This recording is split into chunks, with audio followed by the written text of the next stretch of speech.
आज आपको एक बड़ी इंटरेस्टिंग चीज दिखाता हूं। यह है बहरिया टाउन लाहौर के एक अपार्टमेंट की लिस्टिंग, जिसे आप इंटरनेट पर सर्च कर सकते हैं। किंग साइज बेड है, मूड लाइटिंग है, नेटफ्लिक्स है, फास्ट वाईफाई है और लिस्टिंग में लिखा है कि self check in, no reception, no questions asked. Pin code से दरवाजा खुलता है, किसी इंसान की जरूरत नहीं है, किसी CNIC की जरूरत नहीं है और किसी रिकॉर्ड की जरूरत नहीं है एंड कपल्स आर वेलकम। लेकिन यहां पर एक सवाल बनता है और वो सवाल ये है कि जिस इंसान ने ये लिस्टिंग डाली है उस होस्ट का प्रोफाइल क्या है। इस होस्ट के पास 12 प्रॉपर्टीज है, सब की सब प्राइवेट हाउसिंग सोसाइटीज के अंदर और सब की सब शॉर्ट स्टे पर अवेलेबल हैं सिर्फ कपल्स के लिए। जब इन प्रॉपर्टीज की आप रिव्यूज जाकर पढ़ते हैं, आप पढ़कर हैरान हो जाते हैं कि रिव्यूज में लिखा है very private, discrete host and a perfect getaway. ये किसी हाउसिंग सोसाइटी के प्रॉपर्टी इन्वेस्टर का प्रोफाइल नहीं है, ये एक बिजनेस मॉडल है और इस बिजनेस मॉडल का नाम आज पाकिस्तान में कोई नहीं लेता।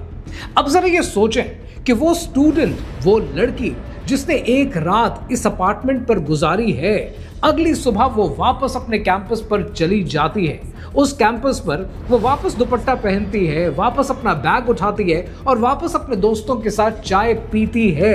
घर वाले सोचते हैं कि वो हॉस्टल में है, लेकिन असलियत कोई नहीं जानता। पाकिस्तान के 3 शहरों में, लाहौर, कराची, इस्लामाबाद में एक पैरेलल सिस्टम चल रहा है जो हॉस्टल से शुरू होता है और प्राइवेट हाउसिंग सोसाइटीज के अपार्टमेंट पर जाकर खत्म होता है और इसके बीच में जो कुछ होता है वो एक इनविजिबल इकोनॉमी है।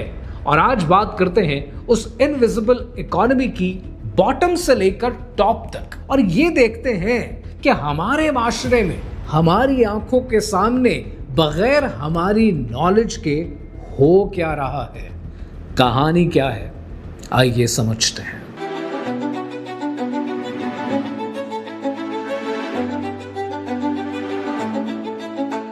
This video is brought to you by tap tap send.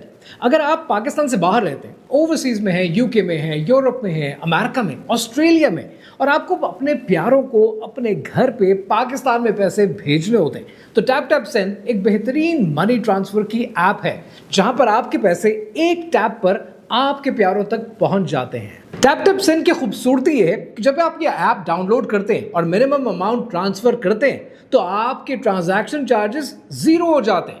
ये ऐप इस वक्त अमेरिका में, यूके में, यूरोप में, कनाडा में, ऑस्ट्रेलिया में ऑपरेशनल है। अब आपने करना ये कि आपने टैप टैप सेंड की ऐप डाउनलोड करनी है। डाउनलोड करने के बाद आपने मिनिमम ट्रांसफर अमाउंट भेजनी है और भेजते हुए आपने ये जो प्रोमो कोड है, यानी मेरा फर्स्ट नेम इम्तिनान, ये प्रोमो कोड यूज करना है, तो उल्टा आपको आपकी ट्रांजैक्शन पर बोनस मिल जाएगा। सो टैप टैप सेंड के जरिए जब आप अपने ये पैसे अपने प्यारों तक भेजेंगे तो ये पैसे उन तक बैंक ट्रांसफर के जरिए, कैश पिकअप के जरिए, जैज कैश और इजी पैसा के जरिए भी मिल सकते हैं विद बेहतरीन exchange rates. Tap tap send authorise भी है, रेगुलेटेड भी, और ये प्रोमो कोड इम्तिनान जरूर एंटर करना ताकि आपको बोनस मिल सके। Now let's get back to the video. अभी मैं आपको स्क्रीन पर 3 शहरों से 3 लिस्टिंग्स दिखाता हूं। पहली लिस्टिंग है बहरिया टाउन लाहौर से, दूसरी लिस्टिंग है DHA इस्लामाबाद से और तीसरी लिस्टिंग कराची की एक प्राइवेट हाउसिंग सोसाइटी से है। जब आप इन तीनों लिस्टिंग्स को देखते हैं तो आप ये देखते हैं कि एक दिन के अंदर 2 बुकिंग्स की जाती हैं और हर बुकिंग 10 से 15 हज़ार रुपए में होती है और बुकिंग सिर्फ कैश पर होती है। यानी इन अपार्टमेंट्स की मंथली इनकम अगर 20 दिन भी बुकिंग्स जारी रहे तो ये तकरीबन 5 से 6 लाख से ऊपर है, सारी की सारी कैश पर, सारी की सारी off the books, no taxation and no record. ये किसी के लिए साइड बिजनेस है और किसी की फुल टाइम जॉब के साथ साथ उसकी एक साइड इनकम है और ये एक प्राइवेट हाउसिंग सोसाइटी का एक नॉर्मल लुकिंग इन्वेस्टर है। पर जो कुछ इन 3 अपार्टमेंट्स के अंदर होता है वो कोई नहीं जानता, वो कोई नहीं पूछता, चाहे वो एयरबीएनबी हो, चाहे सोसाइटी हो या फिर पुलिस हो। और ये क्यों नहीं पूछते उस पर मैं बाद में आता हूं। पहले ये समझते हैं कि पाकिस्तान में यूनिवर्सिटी के हॉस्टल एक पेक्यूलियर जगह बन चुकी है। बाहर से पेरेंट्स को लगता है कि सेफ्टी है, गेटेड है, वार्डन है, कर्फ्यू है, बच्ची सेफ है, लेकिन अंदर वो जिंदगी है जो पेरेंट्स कभी देखते तक नहीं है। पंजाब यूनिवर्सिटी की एक 2023 में एक इंटरनल एनालिसिस की रिपोर्ट सामने आती है और उस रिपोर्ट में लिखा है कि 34% फीमेल हॉस्टल स्टूडेंट्स ने एक्नॉलेज किया है कि उनके पेरेंट्स को उनकी सोशल एक्टिविटीज की पूरी इंफॉर्मेशन नहीं है। ये कोई नया फिनोमिनन नहीं है। जो बात नई है वो ये कि ये सोशल एक्टिविटीज अब एक इकोनॉमिक डायमेंशन ले चुकी हैं। पर सवाल ये है कि इस सारे बिजनेस मॉडल का एंट्री पॉइंट क्या है? पहला एंट्री पॉइंट फाइनेंशियल गैप का है। इसके लिए पहले एक मिसाल देखते हैं कि लाहौर में लम्स में एक लड़की पढ़ती है जो कि 21 साल की है। फैमिली मिडिल क्लास है और फीस स्कॉलरशिप से कवर होती है, लेकिन इस लड़की ने बर्थडे पार्टीज पे भी जाना है, इसने इन ड्राइव भी यूज करनी है, इसका मोबाइल का भी खर्चा है, इसके रेस्टोरेंट्स का, डाइन इन का, डाइन आउट का भी खर्चा है। इसका ये खर्चा कहीं से तो कवर होना है। वो खर्चा तकरीबन महीने का 40,000 रुपए आता है, लेकिन इसको मंथली अलाउंस मिलता है 25,000 रुपए, यानी 15,000 रुपए का हर महीने गैप रहता है। ये अपना इंस्टाग्राम यूज करती है और इंस्टाग्राम के ऊपर लाइफस्टाइल ब्लॉगिंग करती है और उस ब्लॉगिंग के चक्कर में उसे एक डीएम आता है। ये डीएम एक 45 साल के बिजनेसमैन का है जो कि पोलाइट है, वेल स्पोकन है और इसे कॉफी पर ले जाने की डिमांड करता है। ये लड़की मान जाती है क्योंकि वो कॉफी के बहाने उससे कहता है कि मैं मेंटोरशिप दे सकता हूँ, करियर में हेल्प दे सकता हूँ और मैं बहुत सी लड़कियों की मदद करता रहता हूँ। फिर कॉफी पर ये डेट होती है किसी पब्लिक जगह में और वो जेन्युइनली हेल्प करने की कोशिश कर रहा होता है या एटलीस्ट प्रिटेंड ऐसे करता है क्योंकि उसके पास कनेक्शंस मौजूद होते हैं। लेकिन उसके कुछ दिनों के बाद वो दूसरी बार उसे ऑफर करता है एक डिनर पर ले जाने के लिए, और इस बार ये डिनर एक 5 स्टार रेस्टोरेंट में किया जाता है जिसका बिल भी वही देता है और उसको उस बिजनेस इवेंट में ले जाया इसलिए जाता है ताकि वो प्रोफेशनल लगे, उसके साथ एक ऑनट्राज मौजूद हो और इस डिनर पर आने के लिए वो इस लड़की को 30,000 रुपए देता है। जब वो लड़की वापस अपने हॉस्टल आती है तो वो ये सोचती है अकेले बैठकर कि जो कुछ आज मैंने किया, जो कुछ आज मेरे साथ हुआ, क्या ऐसा मैं दोबारा कर सकती हूँ? और यहां से रास्ता शुरू होता है और ये पहला एंट्री पॉइंट है। दूसरा एंट्री पॉइंट है एक दोस्त का। एक लड़की जो पहले से सिस्टम में मौजूद होती है, जब वो अपनी दोस्त के फाइनेंशियल स्ट्रेस को देखती है तो उसे ऑफर करती है कि मेरा एक कॉन्टैक्ट है, वो बहुत डिसेंट है, सिर्फ इवेंट्स पर लेकर जाता है और इवेंट्स के अच्छे पैसे देता है, पहली बार ट्राई तो करो। और यहां से ये एंट्री पॉइंट शुरू होता है। और तीसरा एंट्री पॉइंट है रेफरल का, और ये एंट्री पॉइंट एक बड़ा ऑर्गेनाइज्ड एंट्री पॉइंट है जहां पर ट्रस्ट ऑलरेडी है क्योंकि रिकमेंडेशन दोस्तों की तरफ से आती है। एफआईए ने 2022 और 23 में ऑपरेशन क्लीनअप के नाम से एक ऑपरेशन किया जिसकी प्रेस कॉन्फ्रेंस में स्पेसिफिकली मेंशन था कि लाहौर और कराची में ऐसे नेटवर्क्स को बस्ट किया गया जहां पर प्रॉपर रिक्रूटमेंट की जाती थी फ्रेंड्स नेटवर्क के थ्रू, और 40 से ज्यादा एक्टिव इंस्टाग्राम अकाउंट्स सिर्फ कराची से मिले। लेकिन अब यहां ये समझते हैं कि कराची का केस इतना इंटरेस्टिंग क्यों है। कराची में ये सिस्टम ज्यादा फ्रेगमेंटेड है और डिजिटल है, कोई सेंट्रल नेटवर्क मौजूद नहीं है। हर लड़की पर्टिकुलरली अपना एक माइक्रो बिजनेस बनाए हुए है। इंस्टाग्राम का अकाउंट है, क्यूरेटेड लाइफस्टाइल कंटेंट है, 2000 से 5000 फॉलोअर्स हैं, डीएम में रिक्वेस्ट आती है, रेट कार्ड एग्जिस्ट करते हैं और डिनर का एक पर्टिकुलर रेट है, इवेंट का एक पर्टिकुलर रेट है, शॉर्ट स्टे का रेट अलग है, और ये सब कुछ व्हाट्सएप पर चलता है, कैश पर चलता है। क्लिफ्टन और डीएचए के कुछ रेस्टोरेंट्स एनोनिमसली इस सर्कल में ऑपरेट करते हैं। इंट्रोडक्शन वहां पर होता है, कोई साइन बोर्ड नहीं होता। जिन लोगों को उनका पता है, सिर्फ उन लोगों को उनका पता है। इस गेम के अंदर इस्लामाबाद सबसे डेंजरस सिटी है क्योंकि यहां पर जो क्लाइंट्स हैं वो पावरफुल हैं, ब्यूरोक्रेट्स हैं, मिनिस्ट्रीज हैं, फॉरेन मिशंस हैं, पॉलिटिशियंस हैं, और इनके पास रिसोर्सेज हैं और इनके पास प्रोटेक्शन भी है। इस्लामाबाद में जब एक लड़की इस सिस्टम में दाखिल होती है तो वो नहीं जानती कि इस सिस्टम से एग्जिट करना कैसे, क्योंकि क्लाइंट्स एक्चुअली कौन है वो खुद नहीं जानती। उसकी रीच वहां जाकर खत्म हो जाती है और अगर कुछ गलत हो तो वो इस पूरे सिस्टम में अकेली रह जाती है। इस्लामाबाद में डॉक्यूमेंटेड केसेस हैं, डॉन ने रिपोर्ट किया है जहां पर कंप्लेंट्स दर्ज की गई इन्फ्लुएंशियल पार्टीज के खिलाफ, लेकिन केसेस आगे नहीं बढ़ पाए उनके इन्फ्लुएंस की वजह से। ये सब कुछ हॉस्टल से शुरू होता है, लेकिन ये सब खत्म होता है उन अपार्टमेंट्स में जिन्हें हम एयरबीएनबी समझते हैं। अब यहां पर मैंने और मेरी टीम ने एक एजुकेटेड रिसर्च की और ये रिसर्च आपके साथ शेयर करना जरूरी है। 2026 में Bahria town, DHA, Faisal town, Lahore के हाउसिंग सोसाइटीज, कराची की हाउसिंग सोसाइटीज, यहां पर एक अपार्टमेंट की कॉस्ट पता है कितनी है? डिपेंडिंग ऑन द साइज एक अपार्टमेंट की कॉस्ट तकरीबन 1.25 करोड़ रुपए है। अब इस अपार्टमेंट को खरीदने के बाद अगर आप लॉन्ग टर्म रेजिडेंशियल यील्ड पर यानी रेंटल यील्ड पर लगा दें तो 3 से 3.5% बनता है एनुअली। और यही पैसा अगर आप बैंक पे रख दें तो बैंक आपको साल का 13% देता है। और इस वक्त मैं हलाल और हराम की डिस्कशन में नहीं जा रहा, तो रैशनली एक investor in private housing societies के अंदर मौजूद इन बिल्डिंग्स के अपार्टमेंट में इन्वेस्ट करता क्यों है? क्योंकि इन अपार्टमेंट्स का एक अल्टरनेटिव यील्ड मौजूद है और ये यील्ड एग्जिस्ट करता है।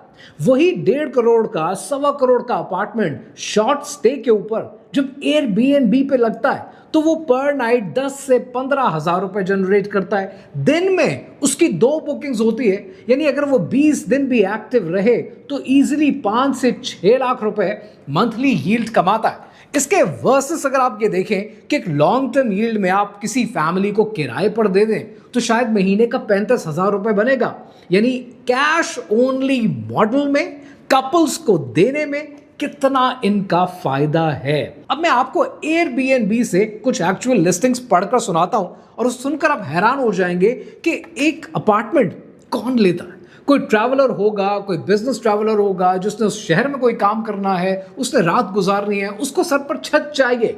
कोई फैमिली ट्रैवल करके कहीं नॉर्थ जा रही है, उस फैमिली को चाहिए। लेकिन यहां पर लिखा क्या है? पहली लिस्टिंग है एयरबीएनबी से और एक प्राइवेट हाउसिंग सोसाइटी की लिस्टिंग है लाहौर से। ये लिखते हैं self check in with pin code, no need to meet anyone, no reception and a king size bed. ये जरा लैंग्वेज देख रहे हैं, no need to meet anyone. Okay, I don't mind meeting anyone if I am travelling on the business. लेकिन दूसरी listing आप पढ़ते हैं इस्लामाबाद से, वो कहते हैं no physical interaction needed, skip the reception, self check in. ये इतना डिस्क्रीट करने की जरूरत क्या है? फिर आप तीसरी लिस्टिंग देखते हैं कराची से। ये कहते हैं कि we host couples also but the price for them is different. ये किन कपल्स की बात हो रही है? और फिर एक और लिस्टिंग है कराची से जो कहते हैं no restrictions on any guests, bachelors, couples and singles. Interesting. और फिर लाहौर की एक प्राइवेट हाउसिंग सोसाइटी की लिस्टिंग है एयरबीएनबी पे और ये लिखते हैं कि safe private secure location, double lock inside for your peace of mind, no need to meet anyone. अब यहां पर सवाल क्या है? यहां पर सवाल ये कि जब एक बिजनेस ट्रैवलर ट्रैवल करता है ना, उसे इनवॉइस चाहिए होती है, वो सीएनआईसी देना चाहता है ताकि उसका खर्चा रिकॉर्ड पर रहे, ताकि वो अपनी कंपनी से रीइंबर्समेंट ले सके या वो अपने टैक्स के रिकॉर्ड में दिखा सके। लेकिन जो लोग यहाँ पर शॉर्ट टर्म स्टे ले रहे हैं, ये कौन हैं और ये क्या करना चाहते हैं जिसके लिए ये किसी रिकॉर्ड में आने को तैयार नहीं है? दिसंबर 2024 में एक केस मशहूर हुआ था पाकिस्तान में और ये केस था एक पाकिस्तानी कंटेंट क्रिएटर का जिसका मैं नाम यहां नहीं लेना चाहता।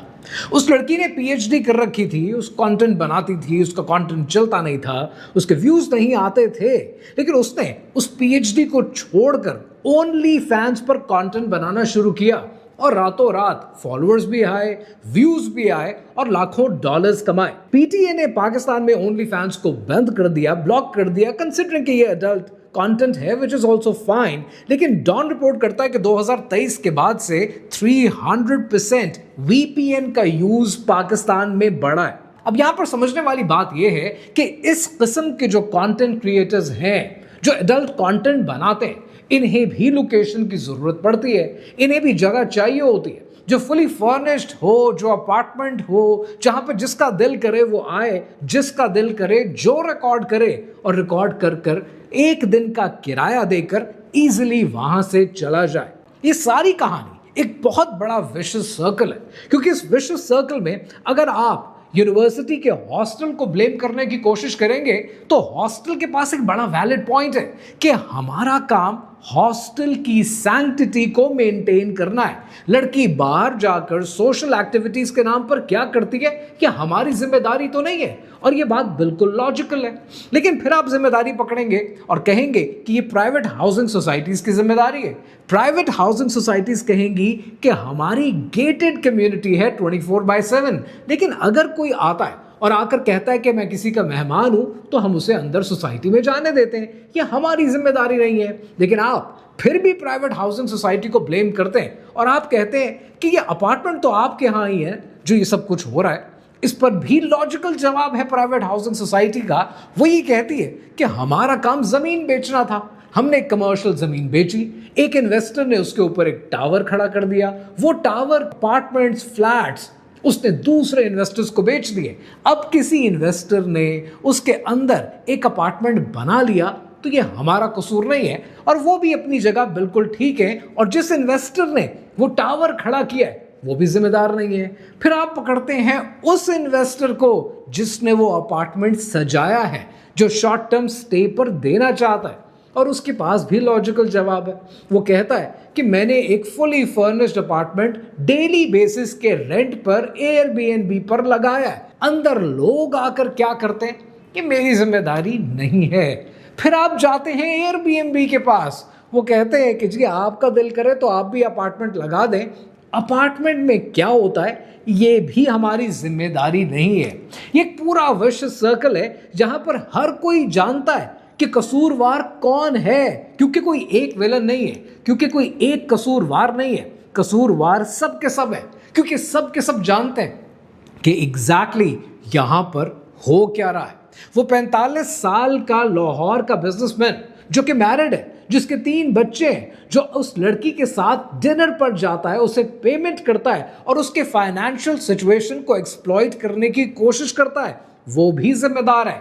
जिम्मेदार है वो इस्लामाबाद का ब्यूरोक्रेट भी, जो कंप्लेंट को दबा देता है, अपने इन्फ्लुएंशियल कॉन्टैक्ट्स को इस्तेमाल करता है, क्योंकि वो जानता है कि पाकिस्तान जैसे ममालिक के अंदर पावर का इम्बैलेंस हमेशा रहता है और वो उसे इस्तेमाल करता है। जिम्मेदार है वो प्रॉपर्टी इन्वेस्टर भी, जिसकी 3 लिस्टिंग है या 12 लिस्टिंग है, बहरिया टाउन से है या डीएचए से है या किसी और हाउसिंग सोसाइटी से है, क्योंकि वो जानता है कि उसको प्रॉपर्टी के ऊपर अच्छी इन्वेस्टमेंट रिटर्न मिलेगा ही तब जब वो कपल्स को without reception, without taking their CNIC उनको शॉर्ट टर्म रेंटल पर देगा।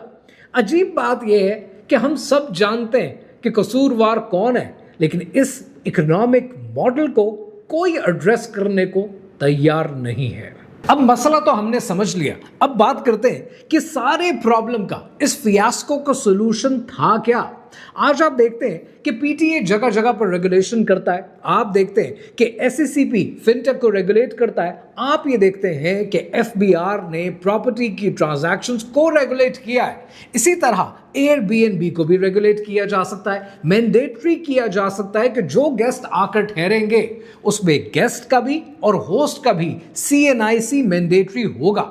अच्छा, मजे की बात यह है कि एयरबीएनबी कई ममालिक में ये ऑलरेडी करता है, लेकिन पाकिस्तान जैसे ममालिक के अंदर यहाँ पर एनोनिमिटी ही इनका टोटल बिजनेस मॉडल है, यही उनका यूनिक सेलिंग प्रोपोजिशन है। जब आप ऐसा करते हैं तो ये 80% मॉडल साफ हो जाता है, फिर वही लोग आकर ठहरते हैं जिन्हें अशद ज़रूरत होती है, जो इस किस्म की घिनौनी हरकत में मुलव्विस नहीं होते।